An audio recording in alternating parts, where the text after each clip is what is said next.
Contract वाली बहू। नरेश की माँ अपने बेटे से मिलने दिल्ली आ रही है। इस बात का पता चलते ही नरेश के दिल में हलचल मच जाती है। नरेश अपनी माँ के स्वागत की तैयारी में लग जाता है। साथ ही उसे डर भी सताने लगता है कि उसकी माँ कहीं अपनी पुरानी जिद पर फिर से बैठ ना जाए। हे भगवान, इस बार बचा लो, अगले साल पक्का माँ की जिद पूरी कर दूंगा। तभी दरवाजे की घंटी बजती है। नरेश दरवाजा खोलता है तो सामने अपने मकान मालिक को देखकर हैरान हो जाता है, क्योंकि उनके साथ एक सुंदर सी लड़की भी थी। अब नमस्ते अंकल, कुछ काम था, मुझे बुला लेते। आपने क्यों कष्ट किया? अरे नहीं नहीं, इसमें कष्ट कैसा, मैं तो बस तुम्हें रीना से मिलवाने आया था। आज से रीना तुम्हारे साथ इसी फ्लैट में रहेगी। अंकल, कोई लड़का फ्लैटमेट नहीं है? एक अनजान लड़की के साथ रहना मेरे लिए थोड़ा अजीब होगा।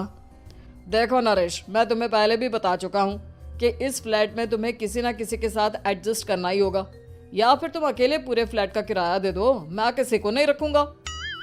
नरेश अपने मकान मालिक की बात सुन के रीना के साथ रहने के लिए तैयार हो जाता है, पर अंदर ही अंदर उसे ये बात खाने लगती है कि वो अपनी माँ को क्या जवाब देगा जब उसकी माँ रीना के बारे में उसे पूछेगी।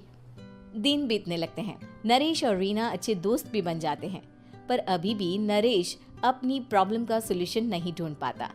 एक दिन नरेश बहुत परेशान सा बैठा होता है। तभी रीना उसे पूछती है, क्या हुआ नरेश, तुम काफी परेशान लग रहे हो, सब ठीक तो है ना? हाँ सब ठीक है, बस एक छोटी सी प्रॉब्लम है।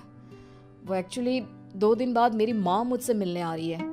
अरे तो इसमें प्रॉब्लम क्या है, ये तो खुशी की बात है। हाँ रीना, बट मेरी माँ एक जिद लेकर बैठ गई है कि मैं शादी कर लूँ, पर मैं अभी इस चीज़ के लिए तैयार नहीं हूँ। ऊपर से जब वो तुम्हें देखेगी तो 100 सवाल करेगी, क्या जवाब दूंगा? अरे इसमें कोई टेंशन वाली बात नहीं है, मेरे पास ना इस प्रॉब्लम का सलूशन है, जिससे ना तुम्हें शादी करनी पड़ेगी और ना ही तुम्हारी माँ मेरे बारे में कुछ पूछेंगी। रीना की बात सुनकर नरेश सोच में डूब जाता है। वो सोचता है कि रीना खुले ख्यालों वाली लड़की है, कहीं माँ को सच बता ना दे। नरेश को सोच में डूबा देखकर रीना कहती है, अरे क्या हुआ, किस सोच में पड़ गए? डोंट वरी, जैसा तुम सोच रहे हो ना वैसे कुछ भी नहीं है, मेरे पास एक प्लान है। मैं कुछ समझ नहीं पा रहा हूँ, कैसा प्लान? मैं समझाती हूँ।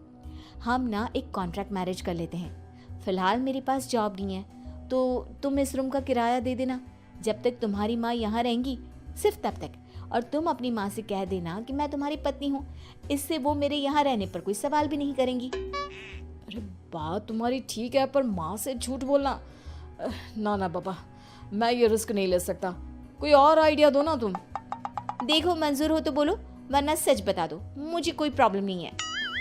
रीना की बात सुनकर नरेश सोच में डूब जाता है। बहुत सोचने के बाद जब उसे कोई रास्ता नहीं मिलता तो वो रीना के बताए हुए रास्ते पर चलने के लिए तैयार हो जाता है।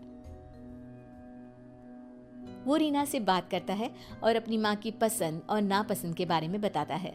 रीना भी नरेश की सभी बातों को ध्यान से सुनती है, ताकि कहीं उससे कोई गलती ना हो जाए। आखिर वो दिन भी आ जाता है जब नरेश की माँ उससे मिलने दिल्ली आ जाती है। नरेश अपनी माँ को फ्लैट पर लेकर जाता है। जैसे ही नरेश की माँ फ्लैट के अंदर जाती है, रीना उसके पैर छू लेती है। ये देखकर नरेश की माँ थोड़ी घबरा जाती है और नरेश से पूछती है, अरे बेटा नरेश, ये कौन है? माँ, ये आपकी बहू रीना है। माफी चाहता हूँ, सब कुछ इतनी जल्दी में हुआ कि आपको बता ही नहीं पाया, इसलिए सोचा कि क्यों ना आपको सरप्राइज दिया जाए। अरे बेटा, मैं तो बस तेरा घर बसा हुआ देखना चाहती थी। हाँ, बहुत अरमान थे अपनी इकलौते बेटी की शादी को लेकर, लेकिन कोई बात नहीं, शायद किस्मत को यही मंजूर होगा। ये कहते ही नरेश की माँ रीना को गले लगा लेती है। रीना बेटिया, मेरा बेटा ना थोड़ा नादान है, पर तुम काफी समझदार लगती हो, और मैं जानती हूँ कि तुम इसका बहुत अच्छे से ध्यान रखोगी। माँ आप चिंता मत कीजिए, मैं सब संभाल लूंगी। नरेश की माँ अपने बहू और बेटे के साथ खुशी खुशी रहने लगती है। दिन बीतने लगते हैं। नरेश की माँ और रीना का रिश्ता बहुत मजबूत होता चला जाता है। वो दोनों सारा दिन एक साथ रहती और खूब बातें करती। इधर साथ रहते रहते नरेश और रीना भी एक दूसरे से प्यार करने लगते हैं। दोनों को इस बात का एहसास हो जाता है, फिर भी वो इस बात को छुपा कर ही रखते हैं। एक दिन नरेश की माँ और रीना शादी के बारे में बात करने लगते हैं। रीना बिटिया, ये तो नरेश ने मुझे बिना बताए शादी कर ली, वरना मैं तो अपनी इकलौती बेटी की शादी इतनी धूमधाम से करती कि सारी दुनिया देखती रह जाती। अच्छा माँ, आप ऐसा भी क्या करती नरेश और मेरी शादी में जो दुनिया देखती रह जाती? अरे बिटिया, एक माँ के अरमान तुम अभी नहीं समझोगी। मैं तो अपनी बहू को एक रानी की तरह लेकर आती और शादी भी बिल्कुल शाही अंदाज में करती, पर मेरे तो सारे अरमान ऐसे ही रह गए। खैर, मुझे तो अपने बेटे और बहू की खुशी चाहिए बस। ये कहते हुए नरेश की माँ की आंखों में आंसू आ जाते हैं। रीना भी ये सुनकर ख्यालों में खो जाती है, क्योंकि वो भी मन ही मन खुद को नरेश की पत्नी और उसकी माँ की बहू मानने लगी थी।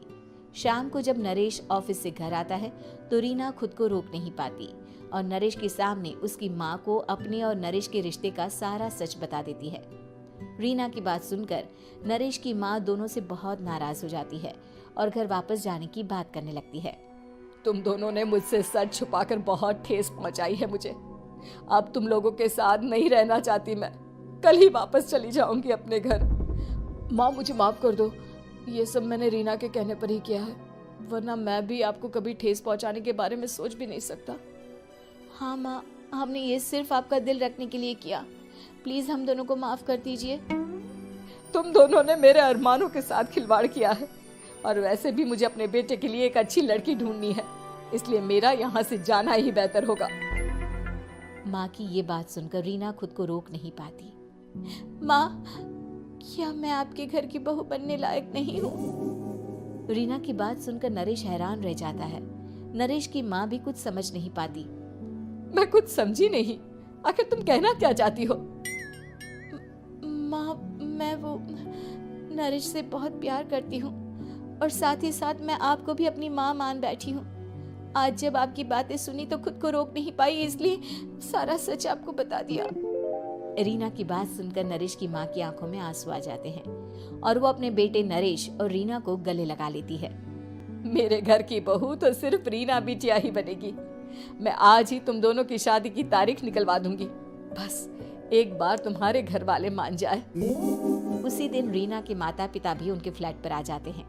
दोनों परिवार आपस में बैठकर बातें करते हैं और शादी के लिए राजी हो जाते हैं। रीना भी कॉन्ट्रैक्ट फाड़ देती है और कहती है, सही मायने में मैं अब बहू बनूंगी, अब तक तो सिर्फ कॉन्ट्रैक्ट वाली बहू थी।